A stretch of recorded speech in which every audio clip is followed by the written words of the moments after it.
pouvez le voir, je suis pas en France, et encore moins en Mayenne, mais ça va pas m'empêcher de vous débriefer le feu des Pléiades comme je le fais maintenant depuis quelques années. Cette année, on a renouvelé notre festival avec l'objectif d'améliorer la qualité sans le faire grandir à proprement parler. Si vous voyez pas de quoi je parle, je vais vous laisser 2-3 liens en description pour que vous puissiez vous renseigner sur le festival des Pléiades. L'idée, c'est que tout a globalement bien fonctionné l'année dernière, donc on s'est reposé sur les mêmes bases pour avancer. Autrement dit, j'avais le même terrain, quasiment la même sonorisation et avec un peu plus de budget quand même. Je préfère désamorcer tout de suite, je vais arrêter de parler de budget pour ce genre de spectacle, comme ça n'a plus vraiment de sens en soi. Puisque aujourd'hui, je suis aidé par Plein Ciel Pyrotechnie pour ce feu. Ça me permet d'avoir accès à leurs produits, à leur matériel et globalement tout ce qui est utile quand on veut concevoir un spectacle pyromusical. Et ça me permet aussi de réduire les coûts. Et c'est pour ça que je peux pas me permettre de détailler les tarifs, je pense que ça peut se comprendre. Maintenant, au niveau du spectacle en lui-même, j'ai décidé de sortir de ma zone de confort et de tenter de concevoir les choses différemment. Globalement, mon public reste plus ou moins le même d'une année sur l'autre, donc c'est important d'innover, de trouver de nouvelles approches pour avoir le plus de chances possible de surprendre les spectateurs. Malgré ça, j'ai quand même gardé la même architecture que l'an passé, à savoir un tableau précis et dynamique en entrée qui intègre les plus gros calibres possibles et un tableau final très précis avec beaucoup de monocoups et une grande puissance de feu. Mais c'est plutôt au niveau du choix des musiques que j'ai bien élargi mon champ de recherche. On avait donc en entrée Héros de notre bon vieux Hans Zimmer, puis Le Festin de Camille, Ma meilleure ennemie de Stromae et Pomme, et enfin Warrior de Two Way, parce que j'allais pas faire un feu sans musique épique, faut pas déconner non plus. Et intégrer ce genre de musique dans un pyro correctement, c'est pas si évident. En fait, bien plus qu'une musique, c'est vraiment des ambiances qui sont rattachées à celle-ci. Enfin, Ratatouille, c'est quand même un monument qui fait l'unanimité. Arcane, c'est pareil, un peu plus niche, certes, mais toujours aussi vrai. Et le danger là-dedans, c'est justement que les gens connaissent les musiques, ils connaissent les ambiances, et par conséquent, faut pas les décevoir. L'idée dans le feu, c'était de faire ressortir les ambiances de chaque monde, faire en sorte que la pyrotechnie soit le plus possible en accord avec la musique. Donc si je devais résumer les étapes de l'élaboration de mon spectacle, j'ai dans un premier temps construit mon plan d'implantation. Après, j'ai choisi mes musiques et l'ordre dans lesquels j'allais les agencer. Après ça, j'ai construit mon feu idéal en m'appuyant sur mon catalogue de produits et sans faire appel à la 3D. Ensuite, il faut confronter mon feu idéal à mon budget et retravailler chaque tableau compromis après compromis. Et c'est une fois que j'ai mon premier spectacle viable que je me lance dans la conception 3D. La 3D, elle va m'aider dans la représentation des échelles, des géométries, des timings. Elle va être aussi très utile quand il s'agit de montrer le spectacle à quelqu'un d'autre, même si je travaille globalement seul et que j'essaye de garder la conception secrète au maximum pour spoiler personne. Une fois que tout ça c'est fait, il faut s'assurer que tout est réalisable dans le temps imparti, il faut s'assurer d'avoir le matériel nécessaire et aussi les ressources humaines nécessaires. Tout ce travail de préparation, il est vraiment long et pas toujours simple, mais il est vraiment crucial pour la bonne conduite du projet et pour pouvoir proposer un spectacle qui sort de l'ordinaire. Et ce travail, je l'ai majoritairement fait durant les mois de janvier, février, mars précédents, le mois de juin du feu. Et donc plusieurs mois plus tard, il était temps de tout installer. Du coup là on est allé chercher tout ce qu'il faut pour le feu d'artifice, donc on a tout dans le camion. L'idée c'est de décharger et de commencer à câbler aujourd'hui. On va monter notre petite régie là, ici, on sera bien. Ensuite on va mettre la zone de tir tout du long. Et puis après on va avancer petit à petit. Mais on va déjà tout décharger. Voilà. Ok, alors cette année on va tirer du gros calibre. Genre typiquement, pas ça. Ça. Voilà, moi je suis content, je suis heureux. Quand ça pète, ça me plaît. Oui, alors je me la pétais un peu, mais globalement passer d'un feu où on tire du 30 mm à du 100 mm, j'avoue que ça fait plaisir.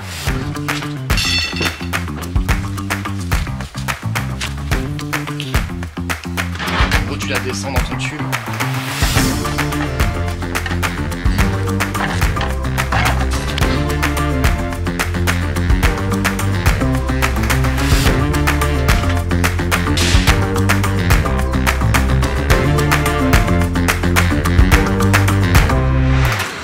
Et donc oui, cette année, j'ai pu ajouter du 50, du 75 et du 100 mm. Ça m'a permis de faire monter le feu en puissance et d'accéder à bien plus de possibilités lors de la conception. Mais forcément, ça demande de réaménager un peu le terrain. On va mesurer nos distances maximales. Et vous devez vous mettre à combien? On va se mettre à 100 mètres, voire un peu plus si possible.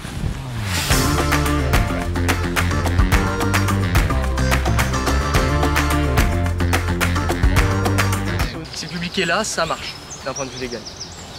Parce que du coup le public va être maximum genre là. Bah l'année dernière tu vois ils étaient vraiment derrière le poteau électrique. Ok. Et comme on a plus de monde cette année, sans doute qu'on va avancer de 5 mètres je pense. Comme ça donnera plus d'espace. Par contre il faut que la sono soit aussi entre ça et le public. Ou alors ils pourront se mettre un peu derrière mais faut pas que je foute le feu à la sono quoi. Nathan? Oui. J'ai besoin du numéro de téléphone et de l'adresse de Repeux. C'est l'agence d'assigné à côté de Rennes. Et ouais, cette année, c'était encore pas la saison parfaite pour la pyro. On avait des terrains secs et on a eu que très peu de pluie. Et c'est là qu'on va pouvoir revenir sur mon implantation pour que je puisse vous expliquer les risques du spectacle. Comme vous pouvez le voir à l'image, j'avais 3 postes au milieu du terrain pour les compacts, ainsi que 6 mâts pour les petits effets, donc les bengales ou les jets. Et forcément, j'ai rajouté un poste de bombe dans le fond du terrain. Le problème, c'est que le 100 mm, ça demande des distances de sécurité importantes et ça peut produire des retombées importantes. Et donc, on le voit sur le plan, mais j'avais clairement un risque d'incendie, comme le champ juste derrière était de l'orge relativement sec. C'est pour ça qu'on avait 4 bénévoles dans le champ au moment du tir. On avait un drone qui survolait le champ pour guider les bénévoles avec leurs extincteurs, pour être certain de laisser le champ sans la moindre flamme au sol. Bon, mais avant de peut-être devoir intervenir, faut commencer par inflater les produits.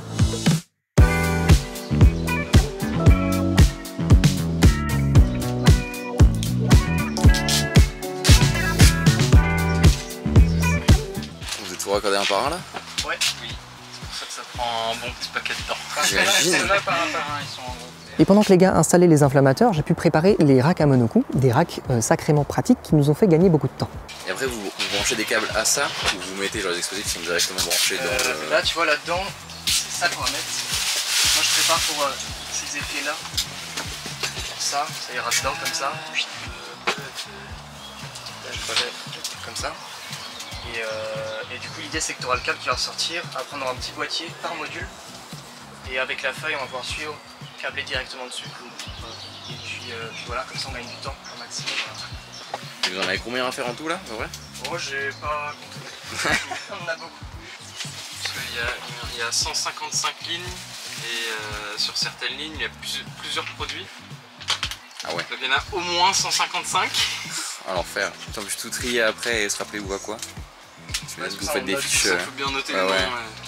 Donc effectivement, on avait 155 lignes et ça représentait en réalité 250 inflammateurs à installer. Mais il faut le nuancer, comme les bengales et les jets viennent avec leurs inflammateurs puisque ce sont des artistes de théâtre. Ah oui, et petite info en plus comme ça, on avait 31 kg de matière active sur site, on dépasse les 20 kg de l'année dernière. C'est rempli à rabord, je pense. Moi je me souviens qu'à l'époque on avait genre un carton comme as. Ça fait un peu peur. Donc ça, en fait, Ça tu le mets dans le tube et ça c'est une seule explosion. Et ça l'envoie en l'air, ouais. C'est que de la poudre. Et c'est que de la poudre. Il y a 400 grammes de poudre. Je dirais un œuf Là, au tu chocolat. veux que je te dise? Les années d'avant, je trouvais ça fou et on s'amusait bien. Alors ça se passe comment? Bien, ça se passe plutôt bien. Tout parfait. Toujours au même stade du... Ah ouais. Là, jusqu'à ce soir, ça va être à peu près le même stade. Enfin, c'est juste qu'après, il faudra les positionner dedans. Ce sera peut-être un peu plus stylé parce que ça va avoir... Merguez, quoi. Ça va être un beau gâteau quoi, avec des grosses bougies dessus. Ouais, c'est ça. Pour l'instant, on a mis les inflammateurs que sur là où il y a les petits points. Et il reste encore Ah ouais, tu vois. un petit peu. Ok, effectivement. Ouais, ok. Ça va prendre un bon petit bout de temps. Quoi ça? Est-ce que vous avez balisé là du coup c'est toute la zone où on peut pas sortir pour la Ouais, sécurité? c'est ça, il y aura le public tout sur la partie gauche. Ok. Et puis le feu qui sera au niveau du buisson au fond là-bas, les plus gros. Ouais, là-bas au fond là. Ouais, c'est ça. Dans mon spectacle, j'ai intégré pas mal de bombes avec des effets différents qui ne sont pas forcément fournis avec leur retard. Donc il faut leur installer des retards sur place, c'est une tâche en plus à prendre en compte. Et puis voilà, moi je suis en train de préparer les petites bombes qui partiront dans les mortiers. Je leur mets des retards pour être sûr que celle-ci elle parte à 5 secondes, la prochaine elle parte 5 secondes plus tard, etc. C'est en fonction des couleurs, genre? Non, c'est les références, faut que je fasse gaffe aux références sur Ah la oui, page. ok. Et pour gagner encore plus de temps, une fois que tous les monocoups étaient câblés, on les a directement placés dans nos racks à monocoups en suivant les angles du plan de tir. Ouais. Comme les quoi? Tu disais? Tu lui demandais quoi? Non, c'est moi qui ai commencé du coup. Ok. C'est bon? Assez sans lumière? Naturel. Ça a vachement avancé. Ouais. Et bah, sauf que demain, il faudra tout câbler. Câbler quoi? Moi je suis derrière la câble. Au fur et à mesure, qu'on va le refaire, ça va devenir de moins en moins naturel. Ouais, non mais vraiment. Explique-nous. Mais oui, en gros, tous les fils rouges, c'est des câbles électriques et ça va être. Il faut que ce soit branché sur des petits boîtiers. Donc chaque support a son petit boîtier rouge. On vient câbler. Là, c'est marqué dessus les numéros de ligne. Donc demain matin, il faut tout câbler. Ensuite, on déplace tout dans le champ. On les place aux bons endroits. Et après, on pourra faire des tests. Et ensuite, on sera bon pour tirer. Ah, au fait, j'ai refabriqué des mâts avec du bois bien plus épais et surtout un système de trépied pour pouvoir les placer au sol correctement, bien plus efficace que l'année dernière. Ah oui, il y aura ça à faire aussi. Genre ça. C'est des grands piquets et tout en haut il y aura des flammes. Ah, c'est ça que les gens ils vont porter? Non. Ah non. Ça aurait été marrant, remarque. Attends, Mais... c'est un peu... Non, non, et là-dessus tu auras des flammes rouges, des jets, enfin d'étincelles. Ok. Donc ça aussi il faut tous les fixer, tous les câbler, tous les mettre sur le terrain. Il y a encore un petit peu de taf. Un peu. Un peu. De mémoire, on a terminé notre journée à 18 h, de quoi nous laisser le temps de se reposer avant d'entamer notre deuxième jour d'installation. Et le lendemain, dès 9 h, on s'est mis à raccorder les produits au module esclave. La partie la plus marrante pour les doigts, c'est le câblage. Ah, ça a l'air un peu chiant. Du coup, on prend chaque fil rouge Dans les modules. Donc ça, vous faites ça et après vous allez commencer à installer au fond. Ouais, après ça sera à mettre en place donc avec tous les modules et tous les compacts. Dans le même temps, on a installé nos batteries de mortier avec 30 tubes en tir droit pour le 100 mm et 60 tubes en éventaillé pour le 75 mm. Et l'installation des batteries en 75 a vraiment été très rapide puisqu'on utilisait un système avec des batteries en aluminium qui se glissent dans des cavaliers en acier. Encore un bon moyen de gagner du temps. Complément d'enquête. Alors comment ça se passe? Ça se passe, on est bien. C'est pas trop chaud. Ouais, déjà c'est l'avantage en vrai. Exact. Vous êtes en train d'installer du coup Ouais. On fait un petit point là, on met les batteries correctement. Ça tienne bien. Et puis après on va loger les bombes et puis les câbler. Et du coup ce poste là ce sera fait, il n'y aura plus qu'à faire les petits après qui iront devant.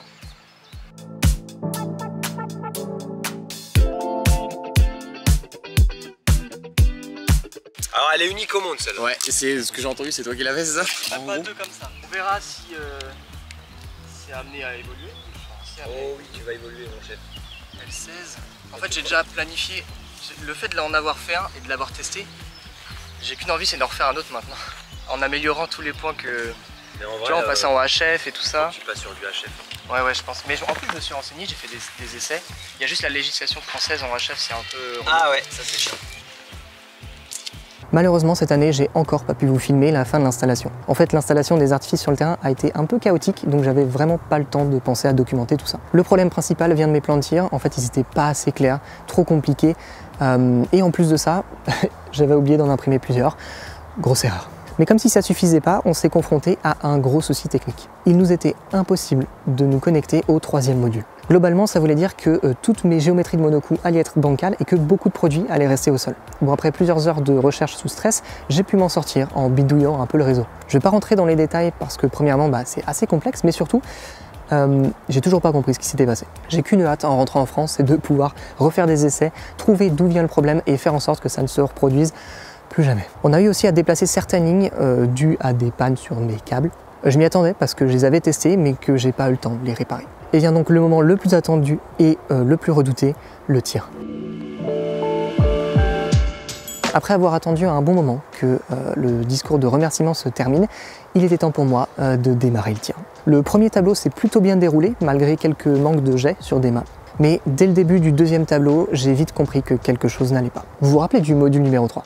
Il se pourrait qu'il se soit déconnecté pendant le feu. C'est pour ça que le feu a l'air un peu vide à ce moment-là. C'est pour ça que le feu a l'air déséquilibré. Normalement, ça aurait dû donner ce genre de géométrie. Quand j'ai vu ça, j'avoue que j'étais carrément dégoûté. Le feu était lancé, je pouvais plus rien y faire et je pouvais pas m'arrêter de penser à mon dernier tableau et tous ces monocoups. Mais vous savez quoi ? Je sais pas comment ni pourquoi. La communication est revenue pour le dernier tableau. En fait, ce qui est frustrant, c'est que ça peut venir de plein d'endroits différents. Tant que j'ai pas enquêté, je peux pas donner de conclusion précise. Heureusement, le dernier tableau a su surprendre et j'ai évité le pire. Et au niveau de sécurité, rien à redire, aucun départ de feu ni incident particulier. On avait de quoi intervenir, on était prêts, mais on n'a pas eu à le faire. Et ça, c'est plutôt cool. Donc finalement, je tire pas mal d'enseignements de ce feu, même si j'ai eu de très bons retours sur ce spectacle, à la fois en physique et sur YouTube, et je vous en remercie.